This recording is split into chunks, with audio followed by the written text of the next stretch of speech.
Para capacitación fiscal y empresarial es muy importante llevar a ustedes a sus pantallas los temas de interés y que evidentemente tienen su temporalidad. El día de hoy tenemos un tema muy importante, es una declaración muy sui generis, dado que en 2016 todas las empresas, personas morales, tendrán que enviar su declaración anual y a la par tendrán que enviar su contabilidad electrónica.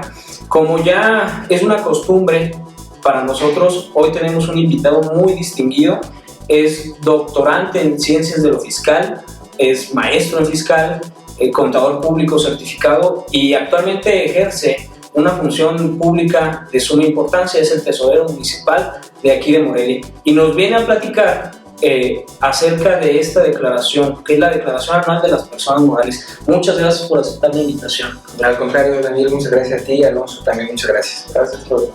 Bueno, para empezar, me gustaría preguntarte qué recomendaciones nos das para poder presentar esta declaración el mes de marzo sin tener ninguna complicación.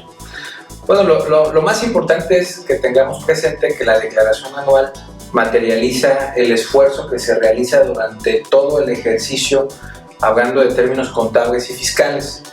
Difícilmente tendremos un ejercicio exitoso si la declaración no está bien, con independencia que los pagos provisionales se hayan mandado en tiempo y forma, que estén correctamente determinados, que se hayan enviado las obligaciones contables en materia electrónica.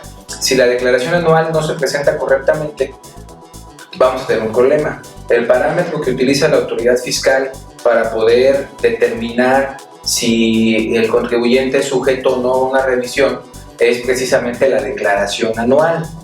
La no presentación, la presentación en cero o la presentación incorrecta va a derivar con un alto grado de probabilidad en una revisión fiscal. Entonces hay que conocer primero esto para poder tener el tiempo necesario para prepararla y para revisarla. Ahora que ya vivimos en un mundo digital, contador, yo creo que muchos nos preguntamos ¿qué consideraciones debemos tener? Estamos próximos a vencer para todas las empresas, ya algunas ya venían presentando su contabilidad, pero estrenamos multas por el no envío de la contabilidad electrónica para 2016. ¿Qué consideraciones debemos tener a la hora de enviar nuestra declaración anual y de enviar nuestra balanza en formato digital? Bueno, la verdad es que sí es un tema novedoso en cuanto a contabilidad electrónica. Sin embargo, el tema de la verificación de cruces de información pues ya viene desde tiempo atrás. Si podemos hablar, por ejemplo, de los ingresos, de las ventas que va a declarar una persona moral, pues es evidente que los ingresos que se van a manifestar deben de cruzar con los CFDI que ya se enviaron durante el ejercicio 2015. También es importante considerar que acaba de vencer el mes pasado una declaración donde el anexo 1 habla de los sueldos y salarios pagados, donde el anexo 2 nos menciona de los honorarios pagados, de los fletes pagados, en general de las retenciones. Nuestra declaración anual trae esos cruces, ¿sí? Como hablábamos de los ingresos, también hablamos en el caso de otras deducciones, pues también se señala los salarios pagados, los fletes pagados, los arrendamientos, los honorarios.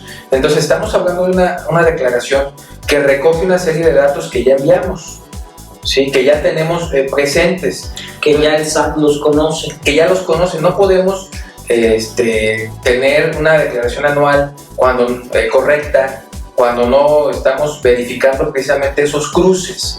Vamos a pensar, nosotros tenemos una conciliación contable y fiscal.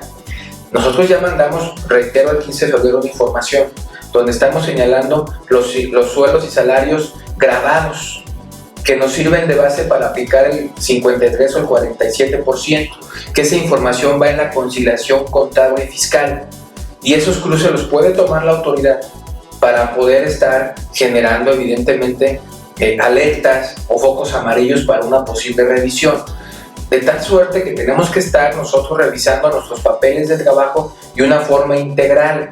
No hay papeles de trabajo solo para la declaración anual, hay papeles de trabajo de todas las obligaciones fiscales y tenemos que estar verificando precisamente todos estos cruces. Simple y sencillamente estamos hablando que tenemos un renglón que me habla de pagos provisionales pagados.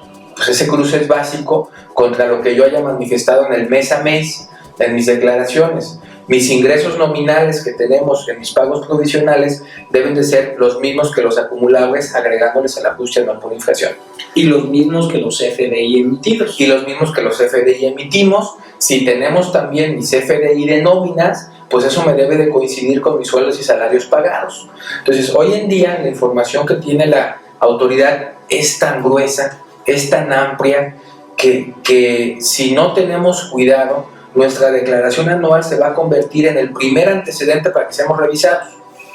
¿Sí? Afortunado o desafortunadamente, los sistemas no alcanzan para que en automático te detecten. Sin embargo, sí se tiene conocimiento que la autoridad trabaja sobre la declaración anual que enviamos para emitir ciertas matrices de riesgo, y cuando nos salimos de esa matriz de riesgo es cuando ya se viene programado una declaración anual, una visita domiciliaria, una revisión de gabinete o inclusive ya ahorita una revisión electrónica. De ahí la importancia, una correcta revisión de la información antes de enviarse. Perfecto. Respecto a las personas morales, Alberto, que tributan como agapes, ¿qué consideraciones adicionales para la declaración del ejercicio 2015? Ya que ellos tienen algunos beneficios en cuanto a las deducciones. Pues mira, lo primero es que tenemos que conocer que es un formato distinto. ¿Sí? Es un formato distinto, no es el de las personas morales del régimen general.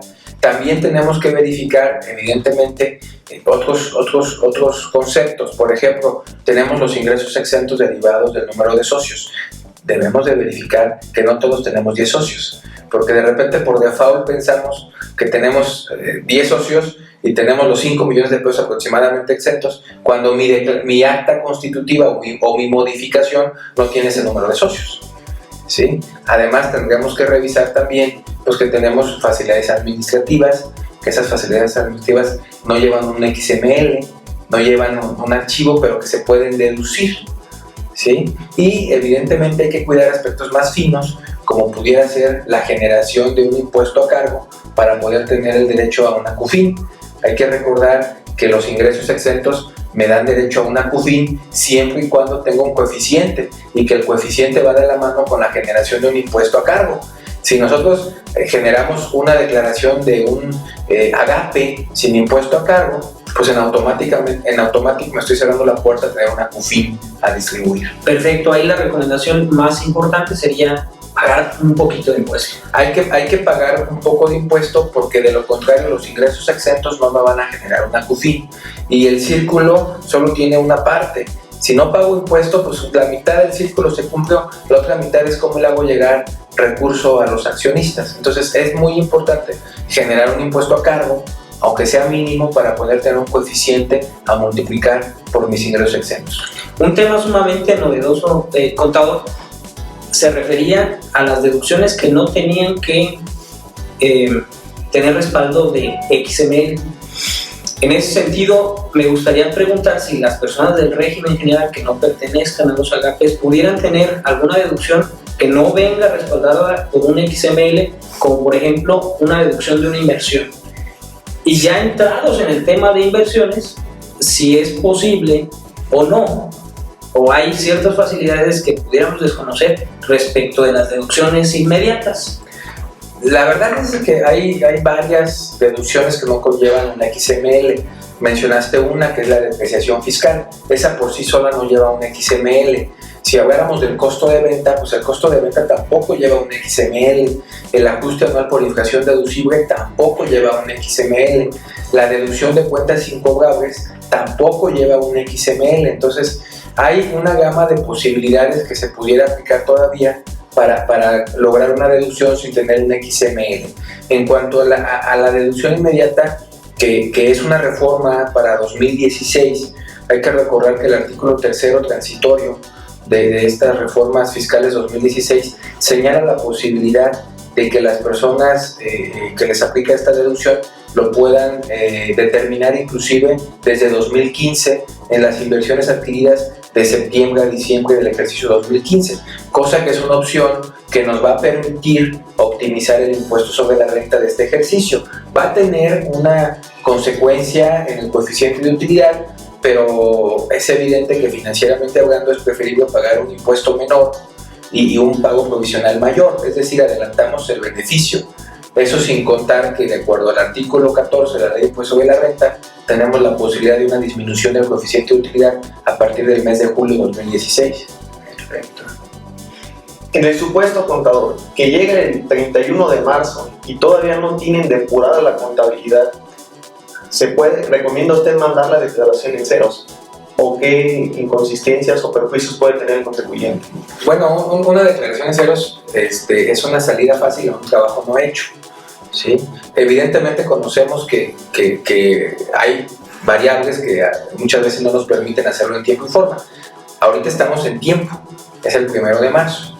Tenemos 30 días para poderla mandar con todos los datos que se requieren.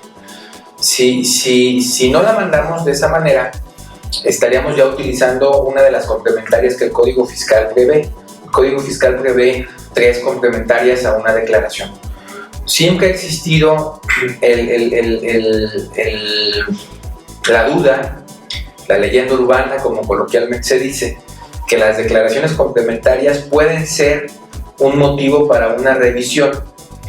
Si fuera el caso que tuviéramos que hacerlo, lo que yo recomendaría sería que en un periodo muy breve pudiéramos complementarla.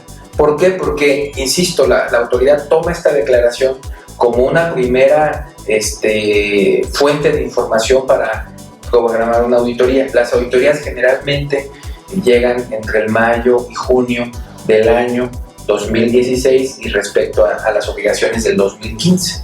¿Esto qué nos dice? Pues tienes un mes, máximo 2 meses para complementarlo.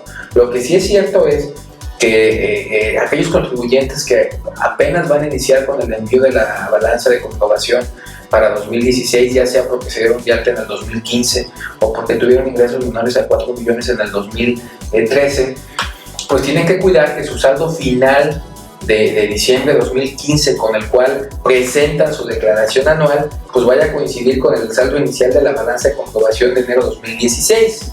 Entonces, yo primero invitaría a que hagamos un esfuerzo para que presentamos esa declaración con datos. Si no lo hacemos, pues mandarla en cero, pero a la brevedad poder cumplir con esta obligación. Porque, insisto, de nada nos sirve un cumplimiento oportuno y correcto de los pagos provisionales, de las declaraciones informativas, de las DIOT, etcétera, si mi declaración anual no se envía.